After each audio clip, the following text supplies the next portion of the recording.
Zaine, Klaus and I, we ran all the way to the top. At this point, we heard a commotion and a loud bang and some screaming. Oh my God, that's a sign to it! It's quite frightening because normally we don't have to worry about situations like that. Normally it's just Zaine, Klaus and I. I'll beat you down, Okay, cool. The problem came in when this bull came running from nowhere. Came running straight past my dad's car. It was Zaine and John Paul's fault for chasing the eland, for deciding about it. Whose idea was it to chase eland through a gap that's 3 meters wide?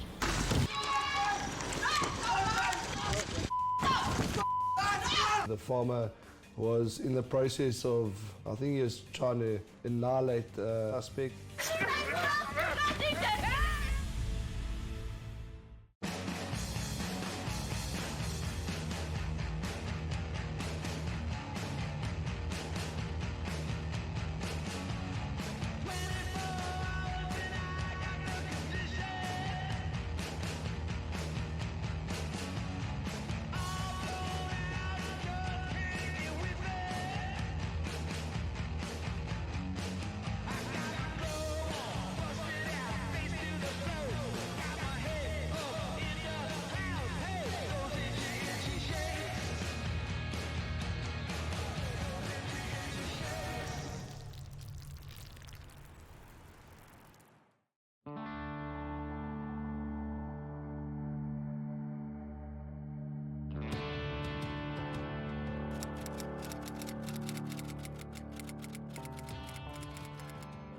On this specific day, we got a call out to a farm. We responded to the client there. He's, I don't know how to explain him. He's quite a tough Afrikaans guy. Doesn't take any. He owns a couple properties next to each other. So these properties he rents out to people. And on this specific occasion, he called us for backup because there was a domestic violence case going on. The client's wife had actually pushed the panic button, and when our control room made contact with her, she was in tears and she was very worried about her husband because the husband had left to go and try and stop the fighting, and there were a number of drunk people at the house. So she wasn't sure what was going to happen to her husband, so she needed to get backup to her husband urgently.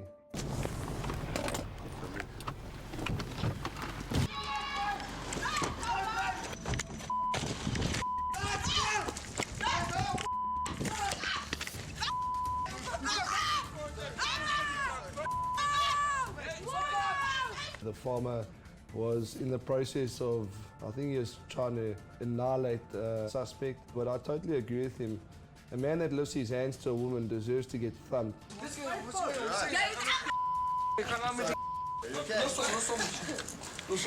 quite a mess. The landlord actually took matters into his own hands. The tenant was, as the landlord got there, the tenant was actually beating his wife.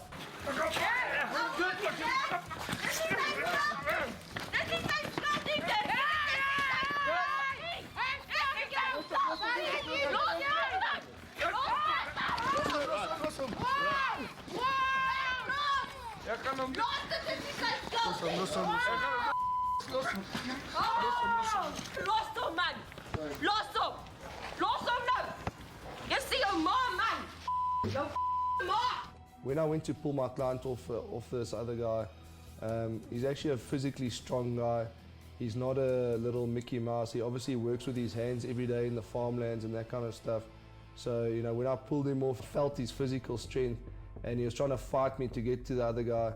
But at the end, I managed to pull him off and separate the two. Please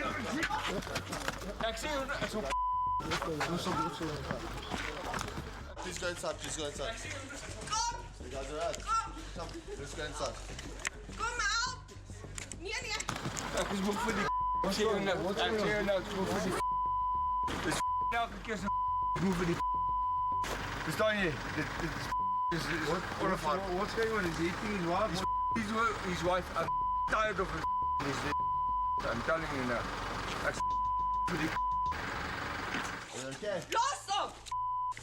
Nee man! Kom maar! Hier nie! Alright. Ek is moeg vir die It's onaanvaardbaar, is unacceptable. I understand, I promise you understand. No one ever gets a wound, I understand that.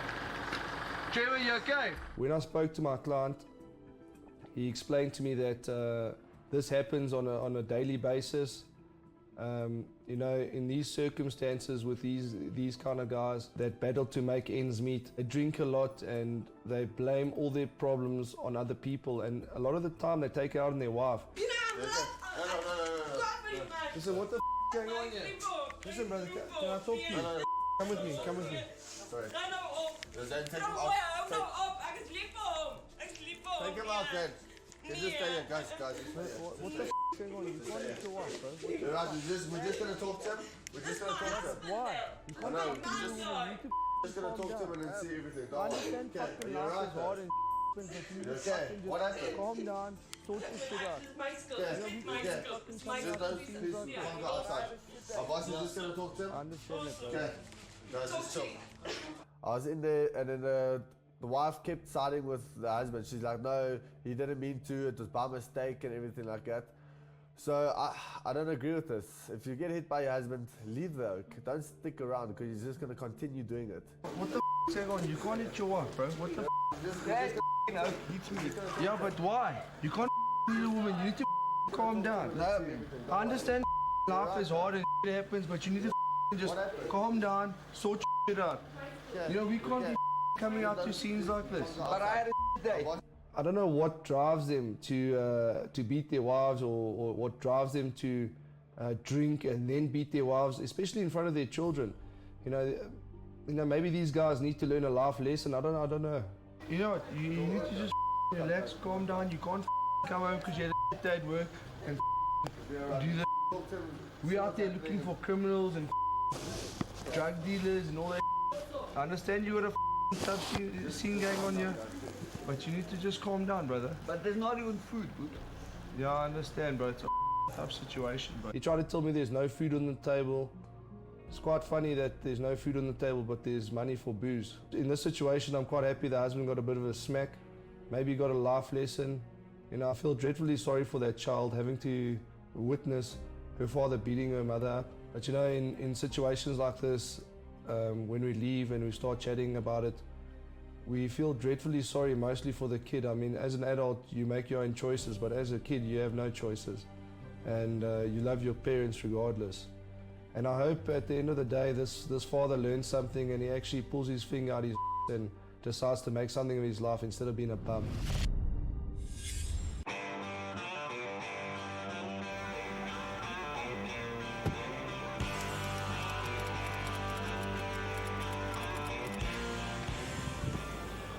My family has a game farm. It's up in the Waterberg Mountains. It's an awesome place. I mean, we've had it for close on to 9 years now. It's just basically for family. And I mean, we go there, try to get there once a month if possible. This is a very stressful industry, so it's very important that we get away to a place where there's total relaxation. Moolie and myself went to scout the fence. We have to do a perimeter check and that nobody's breached it. We're also looking for snares, pieces of wire to trap the animals because poaching is quite rife in the region and it is a problem in South Africa. We took quite a difficult route to the fence. We went the 4x4 route and it's quite a pleasure having the Jeep there to get up those technical rocky paths. It's such a pleasure having that vehicle on the farm. The rocky pathways eventually come to an end where no vehicle can get through, so we decided to go for a bit of a hike. What's that?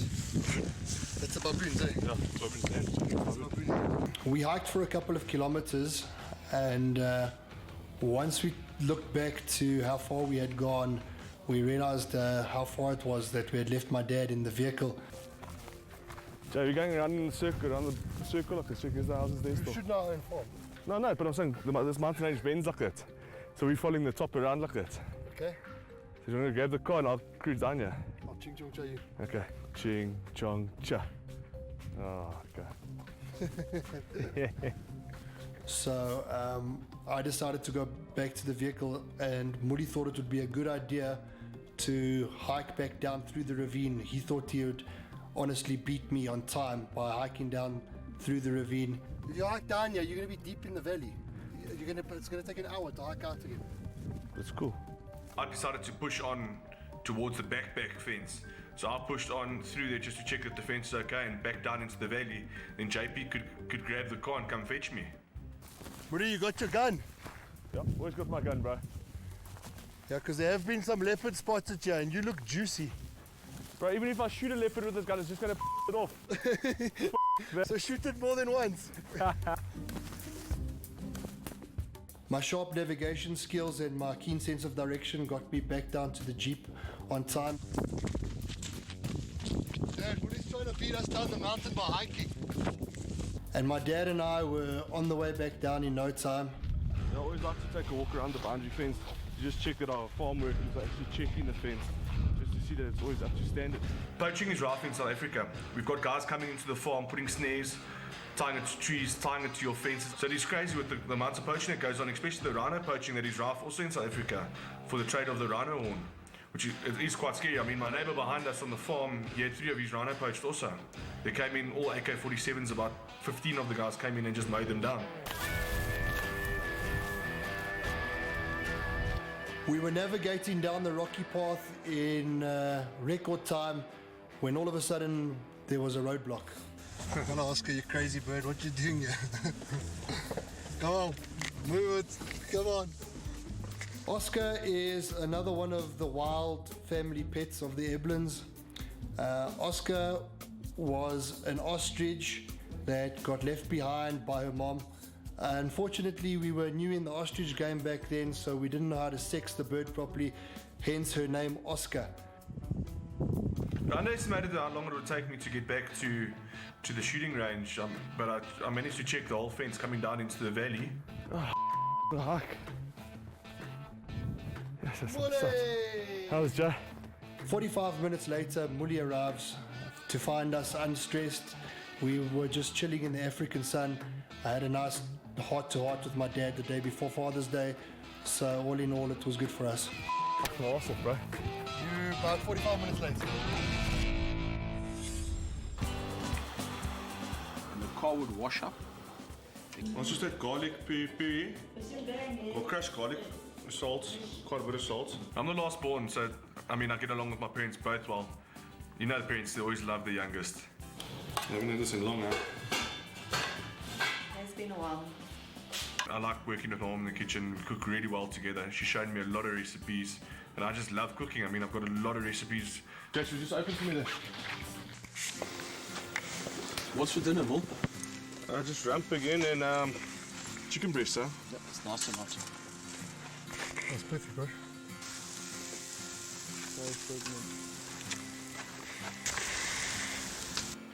Guys, it's 7:15 already and Zaine's not here. Did he even get it? Yeah, I'll find him to see if I'm going to make dinner. Okay, don't worry, he's on his way. He's on his way, so he's fine. It's getting quite late now, you know, driving on these dark sand roads is not the best thing. My dad was quite pissed off that he was late. He missed the second dinner a whole day with the family. I mean, family time is quality time. You can't miss out on that. Feel free to take us into the kitchen. Okay. Just walking territory again. Dinner's ready! Halfway through dinner, Zaine arrives. Everyone's tired. The kids are fast asleep. So they end up going straight to bed. The week is nearly over. I'm making it for Father's Day. Fantastic. That's all we expect. Zaine's punishment for being late is that tomorrow night he's going to cook a potjie, which he's going to have to sit and watch for 5 hours. A potjie is a traditional South African dish. It's a cast iron pot which you cook meat and vegetables and certain spices, and it slow cooks over a long period. Zaine's going to have his hands full and his work cut out for him.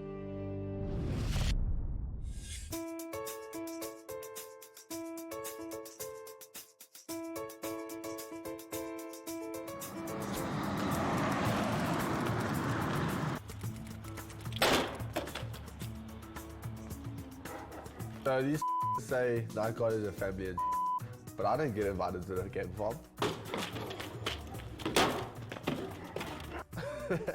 They just off having fun in the sun and I'm at home bored. Okay, so we come to one of our complexes here in Foy's just to see, we had a code 3 activation, that's the electric fence. So we're just coming to see what's happening. Our reaction's already here. The guys went to the game farm this weekend. Unfortunately, I couldn't go with, as I usually do. You know, somebody's got to hold down the fort and make sure that the business runs smoothly. Hey, what's happening here? Yeah, I'm coming here to rush here to check the electric fence, what's going on here. Yeah, we've got a because signal. most of the time it's activating. You got a very serious signal here. Okay, sure. I think maybe gonna someone to cut it. Yeah, so let's check around what's going on. Okay, we'll come look around with you. Klaus is going in a car, he's just scoping the things just to make sure there's no one jumped over the gate or whatever, or no one's inside the actual complex, and then me and Sabi, we're just gonna go walk around, look at the electric fence and all that. It's probably the trees that it's putting this one off. You got to keep the electric fence clear of foliage and trees and all that kind of stuff, otherwise they don't work properly and they give a lot of false alarms.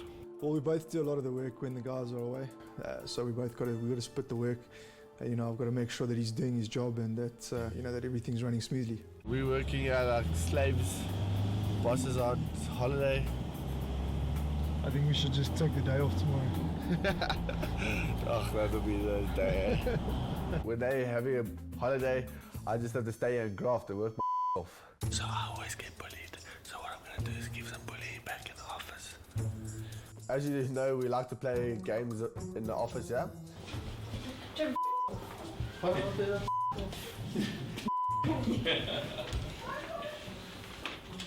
So I was chasing people around with the taser after I got shocked a couple of times. But I'm gonna shove that thing up your and put it connected to the dude. If you touch me with that thing, What?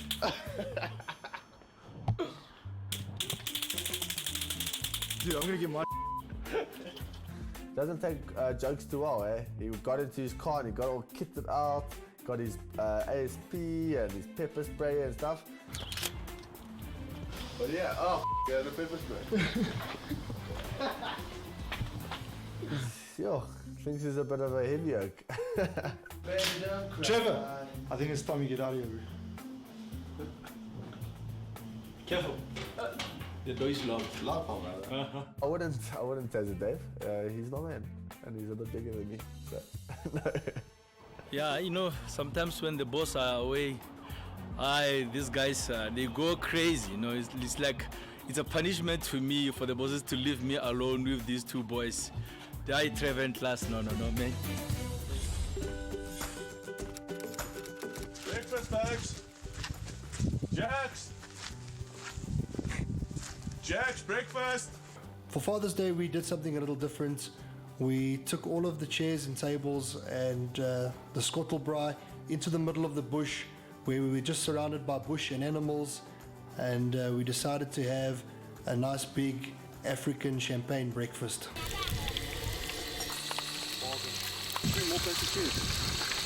Even though it was Father's Day, we like to let the ladies chill. We don't like to let them stress out. We like to just do the cooking and all the work. Father's Day in the Eblin family is a very special day. We all respect our father very much, and we get the same respect from our kids. So it is a special day where we get treated like kings. It's overwhelming, the love I have for my dad and the love my kids have for me. And the love my kids have for my father. You know, my dad is their judo, their hero. Cheers. Cheers, guys. Cheers to all the fathers and myself. We did a little present opening ceremony where the three chiefs just sat there in the middle of the bush, and the kids gave us our presents. It was quite special. It was nice to feel so loved. Happy Dad's Day. Thanks, Cam. Oh, little guy, look how good this little guy is. Oh, thank you, my baby. Look here, Dad. Soon Moolie's going to be married and he's going to have some kids of his own. So it's going to be quite special to have a fourth chair next to us so there can be 4 chiefs. And Moolie won't have to go sit on my dad's lap anymore and give him his present. Go again, Ed. I can't move. All in all, what a great Father's Day. Thanks to my family. I love you guys so much. And Dad, happy Father's Day. Love you, Dad. Happy Father's Day, Dad.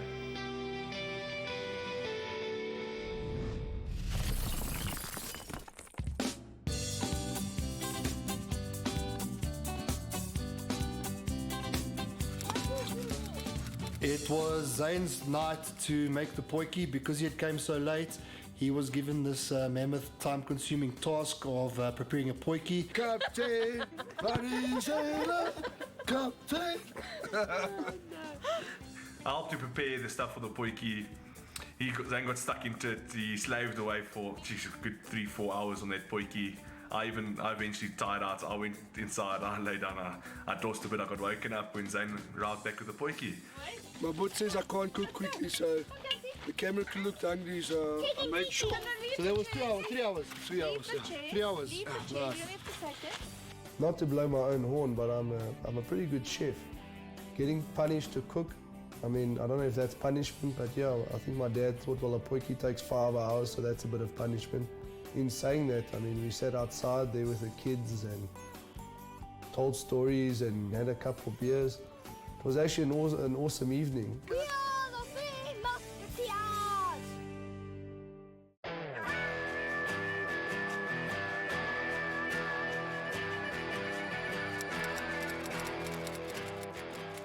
When we drove up to the gate, we noticed these 3 eland bulls standing in the bottleneck section of the farm. Moolie was in the vehicle with my dad. Me and JP were together, so we were driving down the fence. My dad stayed in the middle of the bottleneck. I told JP to stop. I jumped out the car. I got underneath the fence just to stay on the other side of the farm. If the eland decided to run, I'd wave my hands in the air and kind of try and chase him the other way. Zaine and John Paul decided to herd them back through the bottleneck, which our farm is actually shaped in a bottleneck. Herd them back through the bottleneck. And I said to the oaks, it's a shit idea, I don't want to do it because you're going to scare the animals and something's going to happen to them. It seemed to work. I mean, the eland were moved off and they disappeared. The problem came in when this bull came running from nowhere.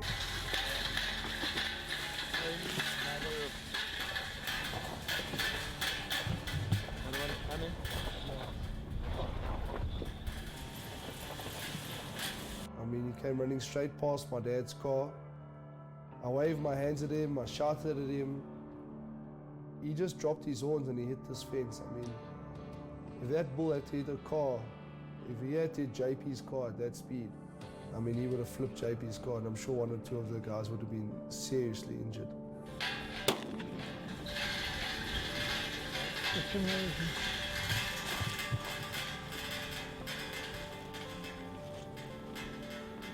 So, in effect, we lost all 3 bulls into my neighbor's farm.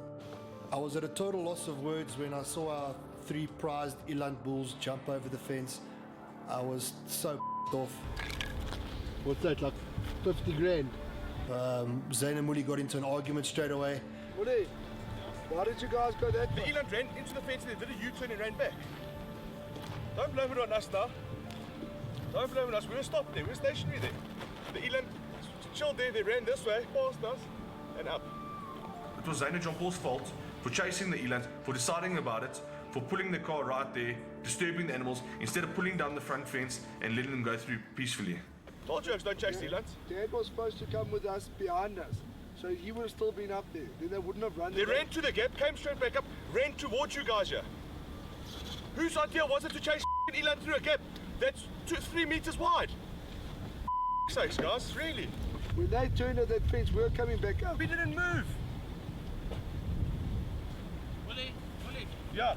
let's phone Louis to come and see the We've got to phone Lou to come see the fence and we're going to have to chase animals back. When good times go bad, You know, there's a lot of finger pointing and blame game to be passed. But, you know, the fact of the matter is the eland shouldn't have been in that area and we needed to move him down. But what we should have done is open a bigger gap. Moolie can say, well, I told you to do this, so why didn't he do it? The thing is, we all should have stopped, thought about it logically, and then move forward. So if I had to blame anyone, I'd blame all three of us.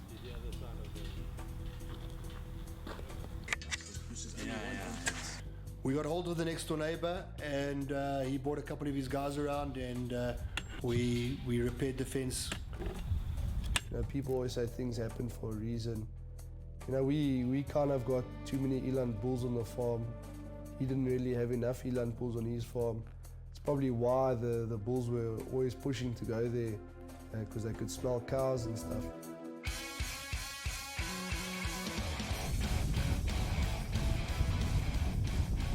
You know, going to the shooting range is always fun with the brothers. You know, we always go there and have competitions with each other, see who's the best shot, see what's what.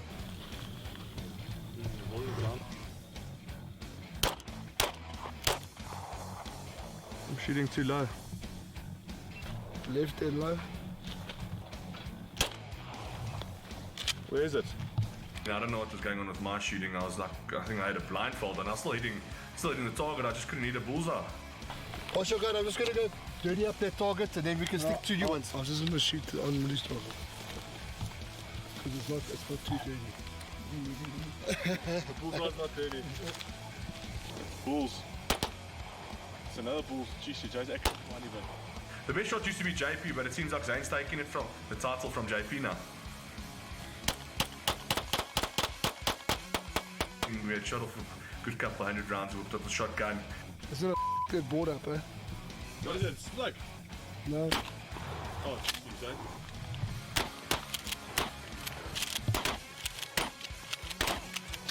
We're shooting it. Another visitor popped in to say how's it to us. It's Oscar. No, I can't have old Oscar in the crossfire. Just now she gets hit by a stray bullet or something.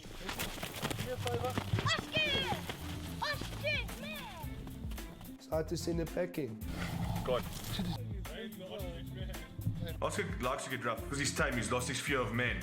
So he sees us as just part of his herd. So he likes to get violent with us for pecking order. I woke up in the morning and I came outside and I saw Oscar getting quite frisky with my dad. You know, it's nature whereby there's a pecking order or there's a hierarchy. So I immediately went and obviously stood there and she tried to challenge me and I just quickly showed her exactly who's boss.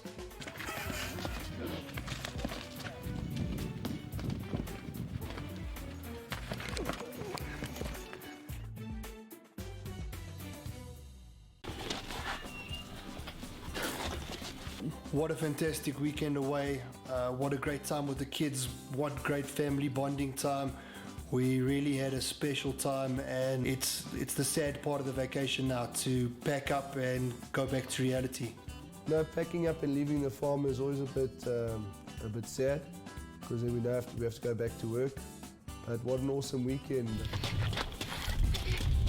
Thank you, baby. It's time to get back to Joburg and see what fires we put out. Bye, La. See you next time, girl.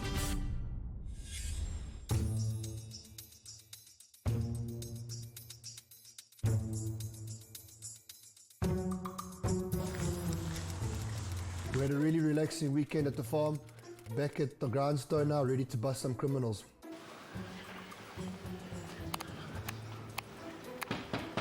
Now that I'm back, it's time to restore order in the office. Hello, guys. All the guys just arrived back from the game farm, so it's actually quite relieving. A lot of pressure is off of my shoulders now. Now they can go deal with their crap and I can just chill and get back to my work. I hear you guys have been having a nice time while we left the office in your hands. How was the trip? Well, it was okay. Until I come back to a mess. Well, what's wrong? As much as you like to keep everyone on their toes, I also like to keep you on your toes. Take the new pepper spray.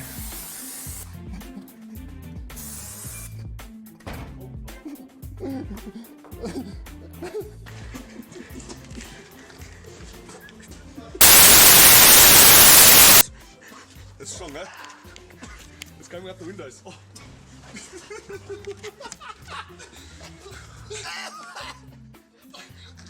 It's coming out the windows.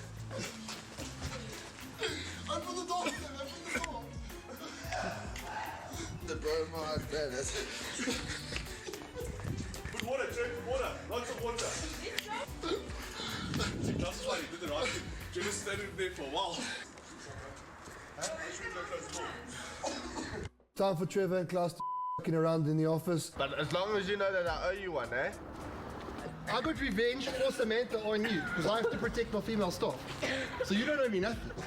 I still have to get you one more before you owe me. The boss is back. Let's go bust some criminals.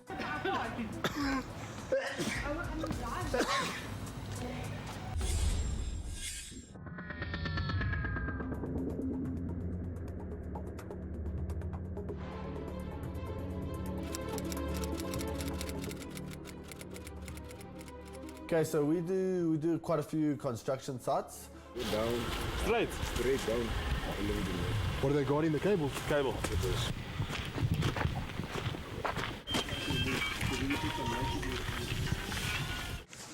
It can get very dangerous when you start letting the wrong element creep into these compounds and that. And then eventually you just got a place overrun by criminals. We do regular patrols there because obviously it's a new development. So what they're busy doing is they're putting in the cabinets, they're putting in the light fittings, they're putting in all the extras. So these things are actually quite a bit of money for people that resell it. Okay, we're just doing some standard patrols here.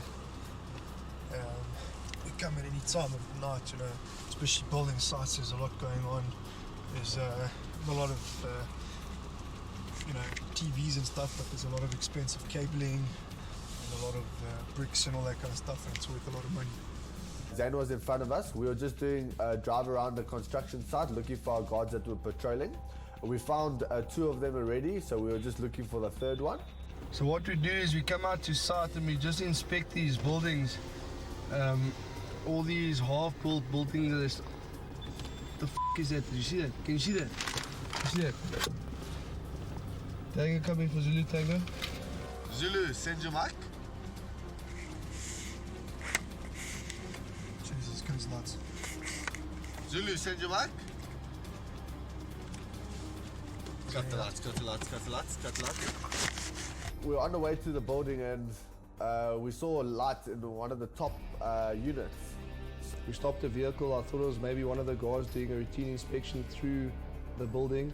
But as I shouted to him, he switched his torch off and he kind of disappeared. Turn the light off. There's definitely someone in that building. From the light going off, we knew that it couldn't be the guard. Normally the guard would walk to the window and then speak over the walkie-talkie and just say, "Hi boss, it's me," and everything. But this didn't happen. The light went off. So from that, we already knew something was happening.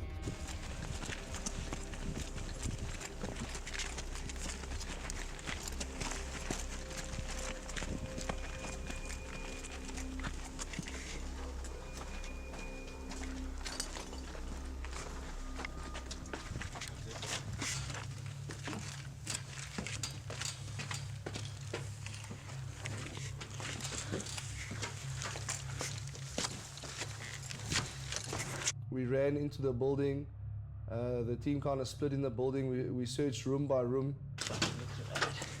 We knew that a light went off at the top floor. So Zaine, Klaus and I, we ran all the way to the top to try apprehend the suspect. Yeah.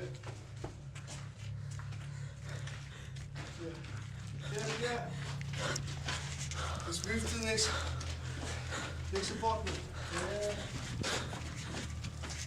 Yeah. Missed him. We sweep the top floor and there was nothing. Rookie error. We should have started from the ground floor up to shake him out. So we went straight to the 2nd floor. This room's clear. We missed him. He must have gone down. Come, go.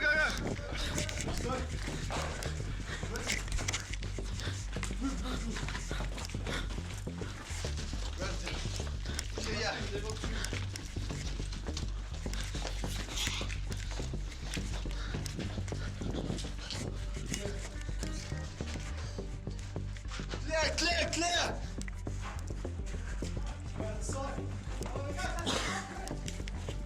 At this point, we heard a commotion and a loud bang. Oh my God, that's a sign to it!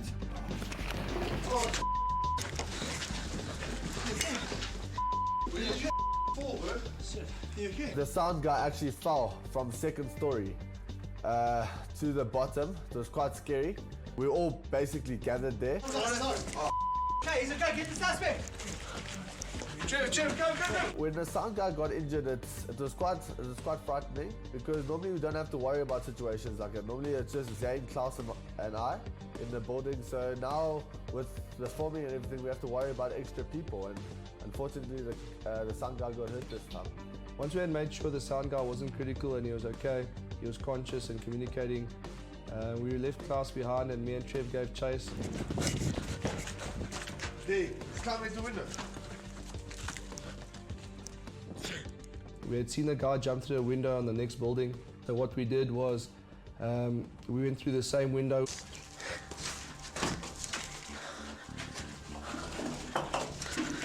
Clear. Clear. Clear.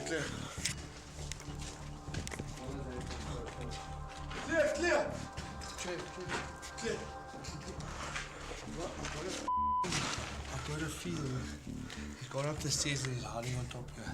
He knows he's not going to outrun us on the kills.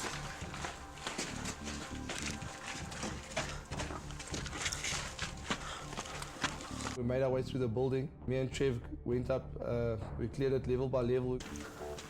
Trev, for sakes. Hold your foot. You look like a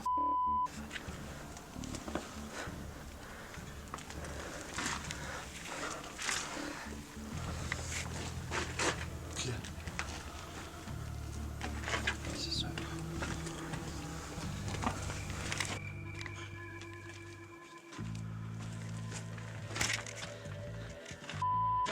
He's down there. There, Trev. There was a massive amount of scaffolding on the side. I said to Trev, the guy must have gone down the scaffolding. When I looked out the window, I saw him running down the construction site to the next complex. Be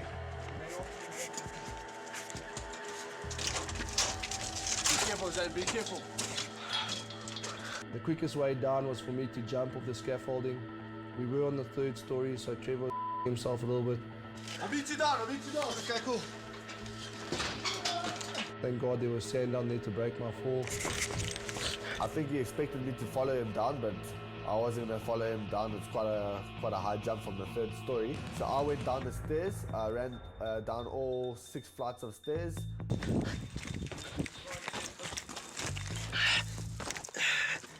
I ran past Klaus and the sound guy. Okay, we just want to clean those wounds a little bit. Some antiseptic on that. Are you sure you're not hurting anywhere else? Yeah, I'm good. Just give yourself like a bit of a feel. You know, sometimes the shock you don't feel where you hit yourself.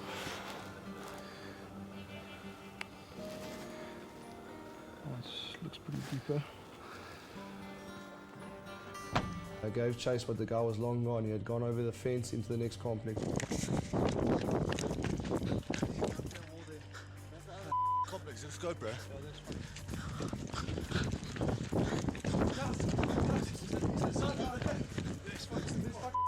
Let's go. I'm rolling with you.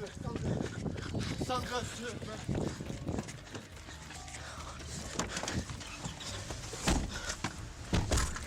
Bro, can't believe you jumped that. No.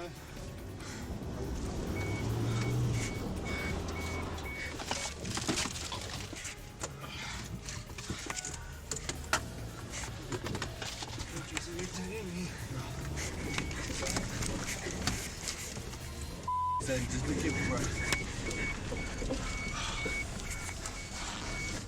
How did he jump there, bro? He jumped, bro. He jumped so fast. We made contact with the guards next door. but they had seen or heard nothing. We lost the suspect, but we did well. At least the guy knew that we were there. We chased him a bit, and we showed the guy that he mustn't come back. He's gonna get caught if he comes back. Bro, I'm tired, bro. Okay, is that the convicts? It's all, bro. At the end of the day, the sound guy got hurt, but at least he wasn't badly hurt. We didn't have to take him to hospital or anything. Just got a couple of scratches on his hands and his knees because he landed on his knee. And the suspect didn't get away with anything, so thank goodness. Okay. Yeah. You're not feeling cold, eh?